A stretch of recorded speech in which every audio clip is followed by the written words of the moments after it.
Okay, so let's get started. We're talking about public opinion and political action. And we want to first define what public opinion is. When we're talking about public opinion, it's going to be important to understand that America is a little bit different than other countries. We are a very diverse country, in fact, probably the most diverse country in the world today. And so when we study that, it's going to need to take into account the population's makeup. So when we're looking at the population's belief, it's important to understand the population's makeup. And so that leads us to demographic. But we're looking at the distribution of population's belief about politics and policy issues, and this is going to entail a lot of polls, public opinion polls, and that'll give us some data. When we look at that, we want to disaggregate it. We want to tear it apart and look at the different demography, the different demographics, excuse me. Demos being people, and that would be the science of how population changes or is different. So we could talk about the demographics in our classroom, how there's some Latinos and African Americans and Caucasians, gender differences, age differences, all those would be different demographic traits. And also when we're looking at public opinion, and one way we measure the demographics would be the census. It's a really valuable tool that is constitutionally required. We take the census every 10 years to understand what the numbers are, what the makeup of the country is. We understand that the United States is an immigrant society. We've always been a nation of immigrants. We've seen really three big waves of immigration. And wave one was before the Civil War, and really that was Northwestern Europeans, the English and the Irish, and that area. And then wave two comes after the Civil War, the late 19th century. You start to see different type of Europeans, Southern and Eastern Europeans. And then after the Civil War, we see the other groups, the Hispanics and the Asians, and that would be recent decades. And today, we allow about 800,000 new immigrants to be admitted every year. And those numbers are further split up into different countries, and we kind of had quotas on how many we'll allow from each region. African Americans, of course, have faced discrimination, and the largest minority group today would be Hispanics, and they have an issue with the stigma around illegal immigration, which is in the news today, and we'll see if there's any sort of immigration reform. Let's keep going. So you see, eventually we will be even more of a melting pot than we are now. The minorities are on the rise in terms of total percentage of population, and the whites are on the decline. By around 2050, we'll soon be a majority nation. We talked about the melting pot, how that's a mixture of all the cultures and ideas that shape who we are. We've mentioned minority, majority. Let's keep going. And just know that immigration, both legal and illegal, changed the political culture over time. These are cartograms. We can see the manipulation here of the size of the state based on the population. And look in the first one at the top, you'll see the size of Long Island itself, how that's nearly the size of the whole Northeast region. The West is very small. The Midwest is very small. Then you fast forward to 2000, you see that this area has changed. New Jersey's increased, New York is about the same, and Pennsylvania's about the same. But you see Florida has boomed, California, of course, the whole West Coast, including Texas. And so you see where the increase has come. But also look at the population graph, the line graph in the middle of the page, where you see that we've gone from less than 25 million people in 1800, upwards of 300 million people just 200 years later. So a huge increase. But it's really happened in the West, and as a result, the West should be a little more politically important than they used to be, which is the reason that we do the census, so that we can reapportion. We have this process of reallocating House of Representatives seats every 10 years based on the results of the census. States like California and Texas and Florida, they continue to add seats, and some of the northeastern states are losing them. We could talk about the grain of America, how we have the baby boomers who are growing older and older, and that's changing what our population is. It's going to increase our drain on Social Security, and they're a big group. We'll talk about later interest groups and how they have the AARP that really represents them and represents them well. Now let's talk about how you get these political beliefs. Political socialization. The process through which you acquire your political orientation. We talked about different agents of socialization, how that includes family, because they're there during your formative years. You spend a lot of time with them. You have that emotional connection. And as a result, you start to lean the way they politically lean. So with a high percentage, people vote the way their parents do. Family has a very big role.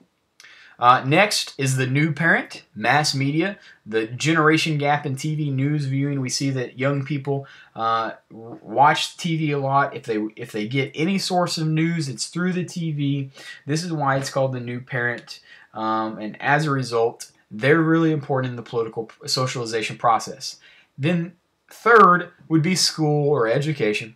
And it is used by the government, not just in this country, but throughout the world. And they use schools in their attempt to instill a commitment to the basic values of their system, which is why we do the pledge every day. And just know that politics is a lifelong activity.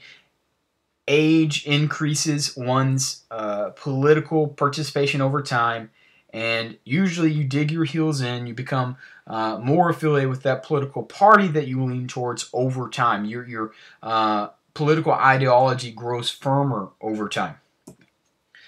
So let's talk about how we measure this. Public polls. And a really important thing to understand about political polls is that random sampling is important. Everyone needs to have an equal likelihood of being sampled if it's going to be a nice, scientific, valid public opinion poll. If it's not, you're going to get a big sample error, and there's not going to be a lot of confidence that this poll is really scientific. You're going to have a very high margin of error. Polls are helpful because they help politicians figure out what the public wants, but you can see that this could be a two-way street. If it leads the politician, obviously, supporters of it are going to say, hey, it's a tool. Public officials should be representing their people, and if their people want one way, then the politician should lead them that way. And then critics are going to say maybe they're more concerned with following these polls and checking each day which way the wind's blowing, rather than getting out there and inspiring the public to do bigger and better things. Exit polls, you need to know these. They're used by the media in order to predict election day winners. So they'll be out there on election day, especially in competitive areas, taking these scientific polls so that they can get the news about who won faster. Ooh, let's keep going. What we see, poll after poll shows that Americans have very low participation. They don't know very much about politics. They know maybe basic beliefs, but they don't know necessarily how policies affect the government. We also see that only 25% or lower trust what the government is doing most or all the time. So we have very low information. We also have very low trust in the government. So this is what you see in the graph here. Especially around big events, like you see a decline in trust around Watergate. You see a big gain in distrust over the never period after Watergate and Vietnam and those kind of issues. So that brings us to political ideology. We've gone over this. You've taken a poll. You kind of know what your beliefs about politics are. Liberal, conservative. Let's run through that very quick. It's changed over time. Really what stayed the same is conservatives are protecting the status quo. Liberals are trying to protect middle or low class away from power. Now, power has changed over time. In the Jefferson-Hamilton time period, the power that you needed protection from would be the big, scary federal government. So liberals back then were anti-federalists. They were concerned about protecting you from the government. You fast forward to the 1930s and afterwards, liberals are trying to protect you from big corporations.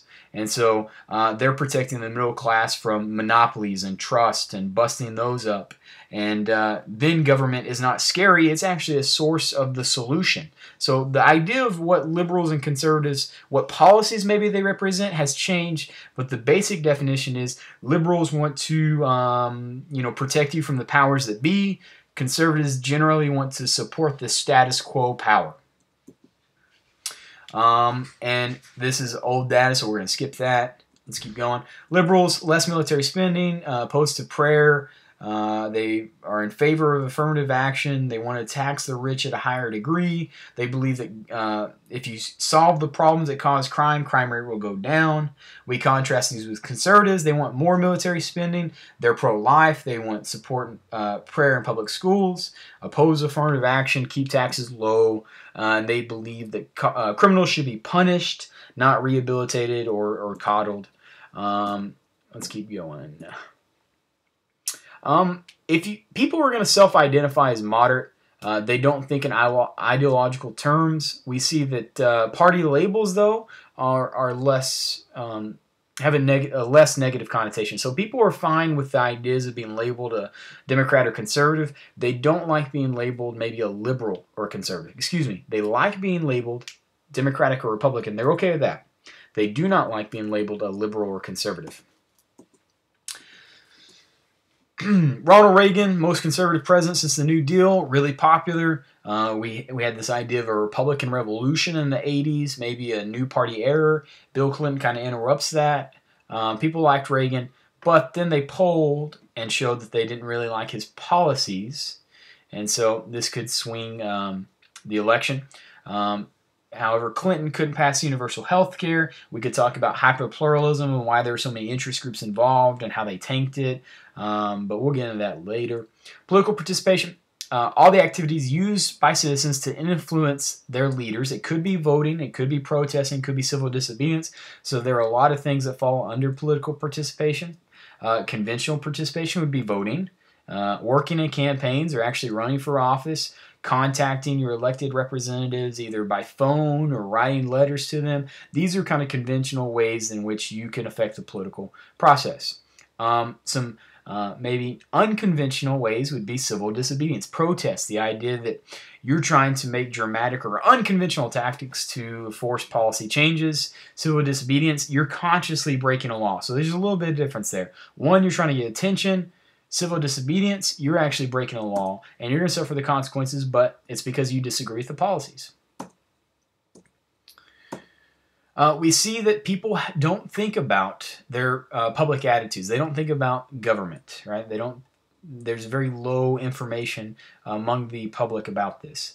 Also, we are very enamored by our leaders, and then when we talk about policies, we don't care so much about that. So we like a Reagan or we like a President Obama, and we like their personality, and we think they're an interesting person, but Americans generally don't like being concerned with the policies that are going to be implemented. They will protest specific policies, not generally against the government. That's different in other countries where they kind of like to protest the government. So that kind of wraps up public opinion, which is Chapter 6. Thanks for listening.